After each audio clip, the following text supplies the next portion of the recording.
Welcome back to E-Erotic the brand. Hi, my name is Eden Lee Middleman. I'm your favorite dating and sex coach here. Let's just say a little birdie told me that you are struggling with yet again another shitty ex, and you are having such a painful experience trying to let go. In fact, you feel like you can't. You feel like this is your soulmate. You feel like one more chance might be it. You feel like deep down inside, amongst all of their shit, they're actually a good person. And you keep running back to them in moments of weakness and pain, when the pain feels so fucking unbearable that you are like, I can't do this anymore. I just need them. I just need a hug. I just need a kiss. I just need a phone call.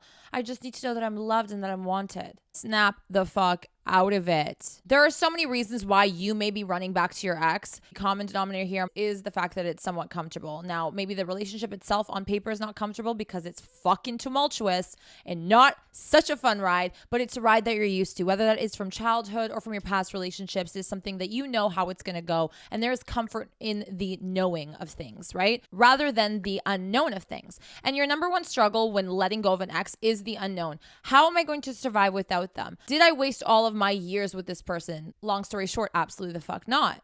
You learn things. And right now, this is your biggest turning point to learn things. If they're currently an ex, they are part of your past, right? In the height of emotions, in the height of reminiscing and reviewing the highlight reel of what your relationship once was, you need to pause because your emotions and your thoughts in this moment are not reality. They're not clear, they are not healthy, and they're not benefiting you. Your body is working against you in this moment because you are used to probably this cycle of pain, this pattern of going back to people who have wronged you, who might not be a good partner, or simply just don't align with where your future is going. Let go. It is 110% easier said than done. Nothing good in life really comes easy, okay? There requires some sort of pain, some sort of challenge, some sort of journey that you need to go through to overcome something that you have not mastered yet, to get to the other side of this, to get to a better version of you and your life. Whether or not you choose to take this journey is entirely in your hands. While you might think that your present moment is totally out of your control, you lost somebody,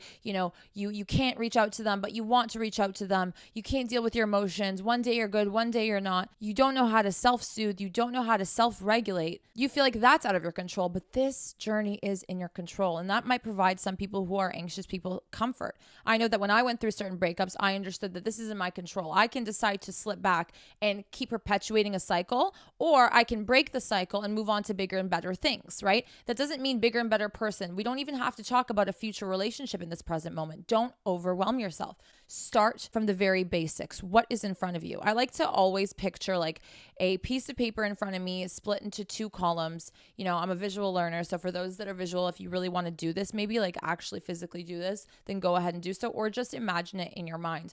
And I like to think, okay, so on the left side of the paper, this is all of the things that have happened, the relationship, the past, the middle line is why it ended, and then the future is unwritten. So there's like a blank column here, and that is your column to fill out. This is where you're heading towards. This is what is in your control to create a better future, to create this column, to fill in this column.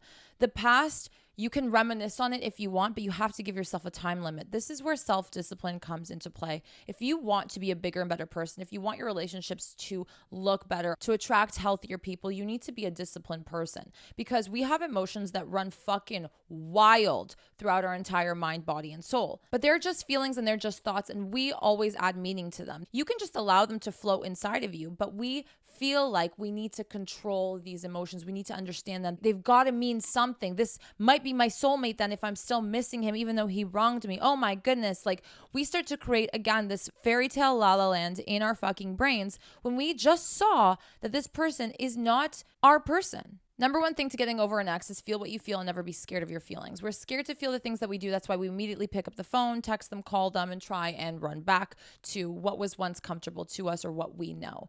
The challenge here is now you're in the unknown. You have not broken the cycle if you're struggling with this, obviously. You don't have the skills. So now everything seems like a blank page, and that blank page doesn't seem like opportunity. It seems like a burden. It seems scary. It seems dark, when really it's just a fucking column on a white page. And you don't even realize this, but you have a white column on a new page every single day, and you don't seem to be too freaked out about that. But when it comes to this, it's like the be all and end all, the make it or break it. Your world is completely crumbling and ending. I made an episode on how to move on the right way. I think it is an extremely important tool, a video, an episode that you guys should all watch either before you finish watching the rest of this video or after this video. It literally gives you a step-by-step if you want tangible tips. My secrets, things that have helped me move on from all of my exes that have never, ever, ever put me in a situation where I had to text them back or where I had to run back to an ex. I knew that if it was my person, it would just be, and I wouldn't have to chase somebody who did me dirty. When someone does me wrong, I take it as you are incapable of being with me, you do not respect me, and I don't want to be around people that don't respect me. Sometimes even just dumbing it down for you and looking at the bare bones of what your morals and values are and whether this person even fits into that can really be a humbling wake-up call for you. And I think we all need to do that from time to time. While emotions are running wild, while things seem so big, so vast, like it is the end of the world, you need to learn to zoom out, bird's eye view, in the moment. Just look at facts. And people are like, yeah, I know all of this. I know all of this. No, you don't. You don't know all of this. In theory, you do, but in practice, you don't. And what I mean by in practice is in the moment when you are feeling all these things, can you just pause for 1 second and grab a paper and write down all of the reasons why you're not together? Don't look at the highlight reel that's going to go through your head. Sometimes it's okay when you are at a stronger point in the healing process, in the breakup process, to review the highlight reel and to reminisce and look at it as a good memory, not a triggering memory. That's a very important step in healing. But you're not there yet. You have to build the strength. You have to build up the foundations of you first. And that requires you to just look at the ending of something and accept that it is an ending. A little disclaimer here, and I find a lot of my friends do this, a lot of my clients fall into this from time to time, is they look at the past and then they start to say, well, maybe I could have done something better. Or, maybe amongst all this shit this person put me through, or the fact that they were cheating or lying or this and that, like deep down inside, they're a good person, or like their parents weren't great or this or that. And you start to become a therapist for this person. I'm sorry, but the only person who needs a therapist right now is you. So be one for yourself. If your best friend was in this predicament, what would you tell her? As cheesy and cliche as that piece of advice is, it is the most important. It is so pivotal. It is really important for you to be able to be an observer of yourself and your life and your emotions, rather than always trying to be an active member in this fucking show that you're putting on internally for yourself, right? You're just feeding the negative emotions that are making you weaker and weaker and weaker and dragging you back into the cycle that you have never been able to get out of probably your entire life. So here's what you need to do. First and foremost, if you want a different outcome, you have to play differently, period. You can't keep doing the same thing and expecting a different outcome. This is a saying that we know. This is your law. This is your Bible. This is rule number 1. Stop expecting going back to an ex as some sort of exception to the rule situation where this person is going to change, your relationship's going to be better than ever, you give him one more shot, you give her one more shot, and things are going to be great. My love, people will show you how they feel about you, what they think about you, and how they value themselves and all of that stuff. They've shown you. They've shown you. Stop doubting the actions that were done. It's so weird how we know that actions speak louder than words, and how we express our loves usually in a very action-oriented way, by being there for somebody, by calling them, checking up on them, doing things for them.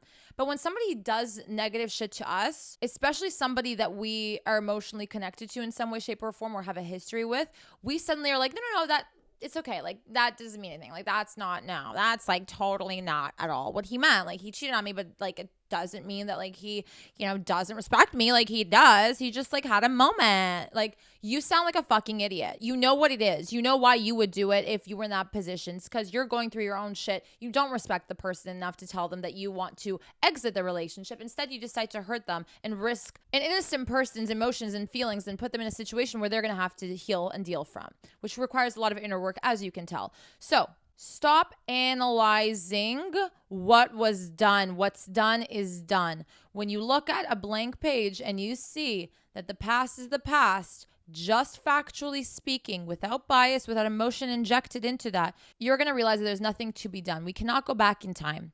And that's kind of a beautiful thing. A lot of us wish we could, but it's a beautiful thing where what's done was meant to be done, and it put us in this position, and now we get to decide where we go from here. It's in your fucking hands. We forget that we have control over certain things. We can decide if we want to slip up, and we can decide if we want to move forward. Every time you slip up and call your ex, don't tell me it was not a decision. You grapple with it internally. We've all experienced this where we're like, should I not? Fuck it. Because you have no self-control. Because you're looking for someone to soothe you because you cannot self-soothe. You're looking for somebody to fill a void that you cannot fill for yourself. Again, you are falling short for yourself. And you're expecting somebody who has already wronged you to step in and help you. You're delusional. If it's your 5th time breaking up with this person, and every time you break up, it's along the same lines, just a different circumstance, they have not, will not, and are not willing to change, regardless of what they say. Accept the way people move. They've shown you how they see you. And most of you guys will be offended when you look at things this way, but it's good. Be a little bit offended. Be like, that is not really nice. That's not right. I wouldn't have done that to you. And that's why I know that you're not my person, because my person wouldn't do this to me. Love and relationships that are healthy are stable. They're not up and down. They're not traumatic. Seek self-soothing strategies. The 4 S's. Self-soothing strategies are something that a lot of us have actually never been able to learn when we were younger. Childhood, we either felt like we couldn't soothe ourselves, our parents coddled us too much, our parents neglected us, whatever the case may be. We don't have the tools as adults to self-soothe ourselves. That's why we resort to distractions. That's why we do stupid shit, get back with our exes, call them, give into moments where we are in need of ourselves, but ourselves are occupied with other shit that honestly has nothing to do with us. How funny is that? So here's what you're going to do. You're going to change your environment. So get out of your room to self-soothe. Even just a change of environment, taking a walk, getting outside is going to change how you feel. I know everyone says that. I know this is a tip that you're like rolling your eyes at. When people used to tell me this stuff, I was like, dude, like, do you really think in the midst of my fucking panic attack, I'm gonna be like, I'm going to go take a walk? Like, it sounds fucking dumb in the moment, but trust me, this is when you have to go on autopilot, ignore how you feel, and get up and just do what I'm recommending and see how you feel. I love to take a shower when I'm feeling like shit. I don't have the energy when I'm feeling like shit to take a shower, but I force myself to just get in the washroom, lock the door. That's step 1. Step 2, take off my clothes. Step 3, hop in the shower, turn on the water. I phrased it in my head like little small tasks that seem less overwhelming than me being like, oh fuck, now I have to go take a shower and this and that and wash my hair and then get out of the shower and put lotion on. And I don't think that far. One step at a time. Okay, that's our problem too, is like when we feel some type of emotion, we think like all of these crazy things and like everything is so zoomed in and large and big and you can't focus and oh my God, this feeling is so much, and you feed it because you're focusing on it and you're telling yourself, oh my God, we broke up. Oh my God, all those years. Oh my God, the highlight reel in my head of all those good times. Oh my God, I know he's a good person. I know she could be a good person. We overwhelm ourselves. So sometimes just touching our feelings and saying, I hear you, I see you, but you're done, can do wonders. I don't want to shower, but I am going to just go in the washroom right now. When you feel accomplished, not only is it a self-confidence boost, self-esteem boost in the moment, believe it or not, but it also helps you soothe yourself. You're tending to your needs. Again, I made a video on how to get your needs met. Very important. Self-soothing is one of them. Okay. It is the same kind of concept. You need you to soothe yourself, because if you reach out to external people to soothe you, it's even riskier for you. And in the moment, you want nothing risky. You want safety. You want comfort. But it's weird how our bodies crave other people when people are the most unreliable in comparison to ourselves. We know what we're capable of doing. We know that we can show up or cannot show up for ourselves. We make that decision for ourselves, but we cannot control others. We can control ourselves. And that's the wildest thing, is in the moment where you need reliability, we reach out to other people who may or may not be reliable. And it's even crazier when we reach out for somebody who hurt us. The reason for our sorrow, for our pain right now is this person, and we're reaching for the very cause of it. This is self-sabotaging behavior. This is not self-soothing behavior. I'll throw in a few other self-soothing tips that I do. Again, it's something that you need to explore and discover for yourself. I like to do stretches. I like to do a quick session of yoga. I don't like to do anything that's going to take up too much time. I get overwhelmed easily. So like 5-10 minutes of like a stretch I'll do, and just move my body to get the energy flowing and all the blockages kind of released, and just feeling myself and being with myself and being present rather than being in the past and like fucking spiraling out of control. I like to just ground myself in however way that I can. That even can mean calling a friend and listening to them. Or if you have an itch to text your ex, text your friend instead. If you feel like you are losing control in that moment, know that that's just a self-deprecating thought and a limiting belief you have within yourself. You can control yourself. You just don't want to right now, or you don't know how to. So there are other alternatives that you can do till you work yourself up to the point where you don't even reach out to anybody. You resort to yourself, or resort to your self-soothing strategy. Self-soothing strategies are also good not only for this breakup, but to build and maintain independence and to avoid any form of codependency or attachment in the future. So this is a good skill now and later. In my How to Move On video, I speak on feeling your emotions, giving yourself a week to 2 weeks to really be, mourning whatever this might have meant to you, this person, the idea of the person, which is usually what we mourn, not really the person, because a few months down the line or a few years down the line, we end up with somebody else, and we look at the past and we're like, who, what? I can't believe I was freaking out over that. And that is because in the moment, the place that they occupy in your world, you put so much importance on. So breakups are always going to feel so much heavier than normal, let's say. And what is normal? I mean, it's different for everybody, but you won't struggle to move on or to heal and to realize that if somebody does you wrong, that you don't want them in your life, and that the only option that you have here is to move forward when you've built the self-confidence and self-esteem. That comes with healing and doing things that require discipline to move forward. So feel your emotions in the moment, but give yourself a deadline and a timeline. That practices discipline, like I've always mentioned. Once we get into a dark place, we just spiral because it gets heavier and heavier. We feed the anxiety, we feed the stress, we feed the pain by giving it attention. But then we also do the opposite by completely trying to numb it and distract yourself from it, because it'll always be there. If you want to get rid of it, if you want to resolve it, if you want to clear that blockage from within you, you need to pay attention to it as more of an observer rather than an active member in this emotional club, okay? So you sit there, you feel what you feel, you say, it's okay. I feel sad, I feel mad, I feel angry, I feel hurt, I miss them, I hate them, I love them. That's okay. You have 2 minutes to cry like a bitch, baby, and then you're getting up and you're going to take a shower and you're doing a self-soothing strategy. And then you're going to do something productive for yourself so you don't feel like you have this, spiral of shame and guilt. Oh, I was sad and I didn't do anything all day. And you see how it just becomes a domino effect, right? So it's not a bad life. It's a bad moment. It's not all relationships are shit and you'll never be loved by somebody or you'll never find somebody else. It's just this person in this moment. It's just this moment. And the nice thing about it is if we're blessed enough, we have many more moments in the future, okay? But if we're going to allow this moment, this event to cause a domino effect on the rest of our lives, we're doomed. And that is up to you to decide. Do you want this domino to keep falling, or are you gonna fucking put your hands in the way and be like, you're not falling anymore? It's not gonna affect the rest. I'm giving myself time to feel. I'm not gonna react to the emotions. That's another way of being an observer rather than an active member in these emotions, an active player in these emotions. It's just to feel it, to say, okay, I'm aware. Okay, it's not the end of the world. It cannot be the end of the world for me. I don't want it to be the end of the world, and I'm not going to let it be the end of the world. I don't know if you guys have picked up on this saying I say a lot, but I always say zoom out. Zoom out.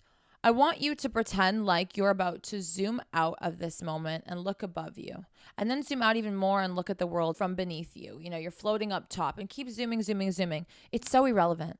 And I'm not trying to make you feel like your feelings are not valid, but it is so irrelevant to the grand scheme of life. You will only make it relevant if you continue to be a fucking bitch about this. And I'm sorry for the vulgar language and for not sitting there and petting your back and telling you it's okay. You texting your ex is pathetic. You running back to somebody who hurts you is pathetic. It's stupid. There is no reason for it. There's no sensible reason for it. If somebody has wronged you and shown you all that you need to see, and you go back expecting to see something else, you're being dumb. I'm not saying you are dumb as a person. I'm not saying you are entirely pathetic. Your actions in this moment are pathetic. And that only makes you feel bad about yourself down the line. So the things that you choose to do in the most vulnerable moments are the most important, because when you're vulnerable, you are going to judge yourself even more. And if you decide to feed the fire by texting your ex, by contacting them, by unblocking them, by doing all of this pathetic shit to get some sort of need met in that moment, some sort of attention, some sort of I love you, for you to feel good about yourself, you're going to hate yourself even more. You're putting yourself in a darker, deep hole that's going to be harder to climb out of. So that is why, whatever you do, lock your phone, block them on everything, delete their number, erase it from your memory. Do whatever you can so that it's impossible to even contact them. When you give yourself no option but forward, you will have to go forward. That is why I say block. I'm team block everyone. I don't need or want anyone in a possible chance of vulnerability to somehow sway me to fall 5 steps back when I've worked so hard to take one stride forward. It's not happening. Okay? You have to care and love yourself enough. And I'm not saying 100% because that's, a lifelong thing, but enough, just enough to say, I don't want to go through that again. I have done way too much already.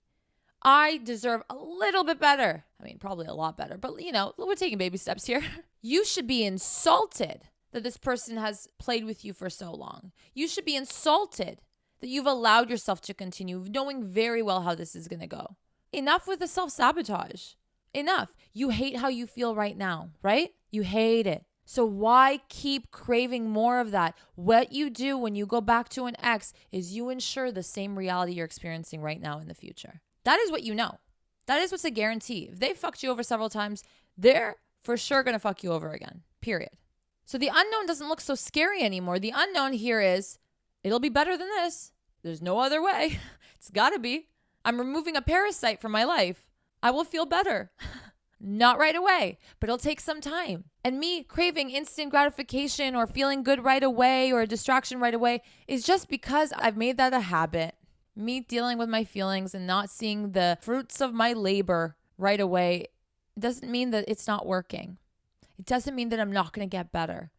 It just takes more time than what I'm used to, which is normal. If it doesn't take you a long time, then you were never in love with that person, or there was never emotions, or nothing was really real. So at least honor that and say, you know what, it's taking me some time because that person meant something to me. And that's it. Don't think about what they're doing. Don't think about who they might end up with. Stop thinking about them.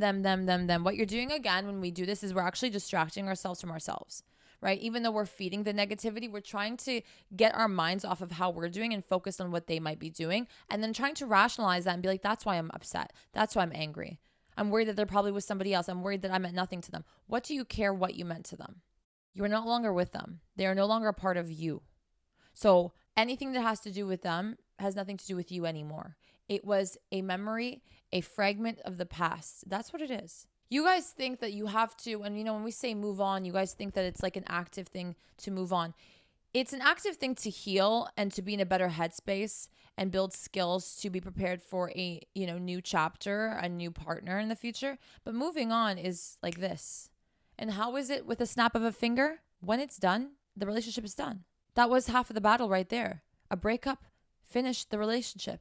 There's an end to it. You're already not with them. You're already in the process of moving on, even if you don't feel like it. So acknowledge the fact that at least it's done, that you've survived that. Now you're just dealing with the emotions that are floating around. I experienced this in a breakup I had, and I was expecting myself to be so sad and angry and hurt because this person did me wrong. But it was the easiest breakup of my life. And I mentioned this before because I told myself, I am not going to let this person who hurt me further. They did what they did. They are no longer part of my life. Now I'm safe. Now I'm okay. And yeah, I'll bitch about it with my friends and I'll maybe, have a moment of like, I'm not feeling so great. But I told myself, there's not much else I need to do here. I accepted it. They disrespected me. That made it easier for me to move on because when someone doesn't respect me, I no longer find them attractive. It's done. Wow. I was expecting a whole show, and I think sometimes we expect that and we then feed into that and then we make it more of a show than it really needs to be. Now, I know that some people who have gotten disrespected in the past or their partner did something, like cheating or lying or whatever the case may be, and you're aware that it's disrespect, but you still are unable to be like, oh, it was disrespect, fuck that person. You still have all these feelings. That's because you're probably leaning on the fact that this person was supposed to be your person. You had this whole life, imaginary life planned in your head, and they tore that apart. So you're not mourning them. You're not even mourning the idea of them at that point. You're mourning this fairy tale future that you thought you were going to have with this person. When you phrase it that way, it's not as heavy anymore because you kind of realize, oh yeah, you know what? It was just like this thought, this idea that I planted inside my head. And that person just was there, and that was the person that was going to be my man in that moment or my woman in that moment. But it could have been anyone in that position, and you would have still felt the same way because you built this sort of idea around them, and oh my God, we spent so many years together, la-di-fucking-da. I promise you that if you hold off on contacting your ex, angry messages, closure shit, whatever the fuck, it's just you don't need any of that. If you have not watched any of my episodes, go and watch all of them because I've explained to you why closure is not a real thing. I've explained to you how that's such bullshit. You need to find closure within yourself. You need to soothe yourself and you need to stop self-sabotaging. When you run back to somebody who hurts you to provide you with, whatever it is that you need in that moment because you're feeling so anxious and overwhelmed, you're complicating this breakup and you're taking your healing 500 steps back to zero, back down to the starting point. Whatever you do, do not contact them. Whatever you do, do not go back to them. Just don't do that. That is your number one rule to go by. Avoid contact with them. There does not need to be contact for you to heal. And if they try and contact you, they are not respecting you. It is insulting when an ex tries to come back because they're not coming back because they miss you and love you. They come back because they fear that you might move on, that you're doing better without them, and they don't want you to heal. They don't want you to move on first. They want to be the ones to move on first. And they're not in a good place right now, so that's why they message you. It has nothing to do with their love for you. Because if they loved you and if they cared for you, if they respected you, they wouldn't have been selfish enough to hurt you for whatever needs they needed met in that moment. You will find somebody. And it's not something that should be at the forefront of your mind anyways. But for those that are going to sit there and mope and say, I might not find anybody. I don't know if I'll ever love anybody the way I love them. You are going to laugh at that fucking sentence of yours because it is so stupid that you think that out of 8 billion people in this fucking world, that this probably, and I'm going to go ahead and say this, fucking loser is what's keeping you up at night.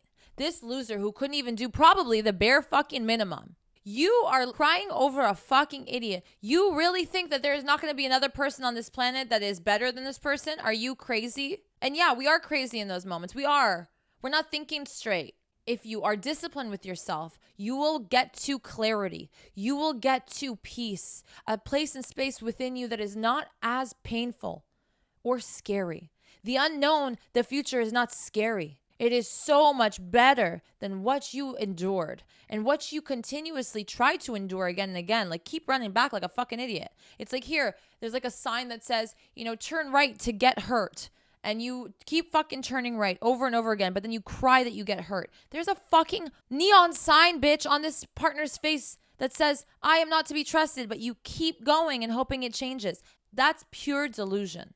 The future is brighter and better when you break the cycle and habit of doing shit that has gotten you to this point over and over again. This is not foreign territory for you, yet every time you get here, you feel like the world is ending. This is probably the most familiar place for you. And it is unfortunate that that's what it is to you. Familiar. Break the cycle. That doesn't mean that you're not going to get your heart broken again. A heart that breaks is not unmendable. We get our hearts broken all the time. It's when our fantasies, dreams that we've created, a reality that we've created with this said person doesn't align. We act like bratty kids, like we didn't get what we wanted. Well, be thankful you didn't get what you wanted with a person that's obviously not even worthy of being with somebody like you. Thank you guys so much for watching. I really hope that this helped. I hope that this was a great pep talk. Do yourself a favor. Save this episode. Download this episode so you can keep watching it every time you need it. Bookmark it. So when you're going through moments of weakness, just listen to me in your headphones while you're doing your morning routine, while you're going for a walk, while you're lying in bed and crying, and then get the fuck up. Don't forget to give this video a thumbs up and subscribe to my YouTube channel, as well as hit the bell for the notifications so you don't miss any more of these kinds of videos. Follow my podcast anywhere you listen to podcasts, E-Erotic by Eden Middleman, and give it 5 large and in charge stars. It really helps me out so much. And I will see you guys back here very soon. Take care of yourself. You got this. This isn't the end of the world. I promise you.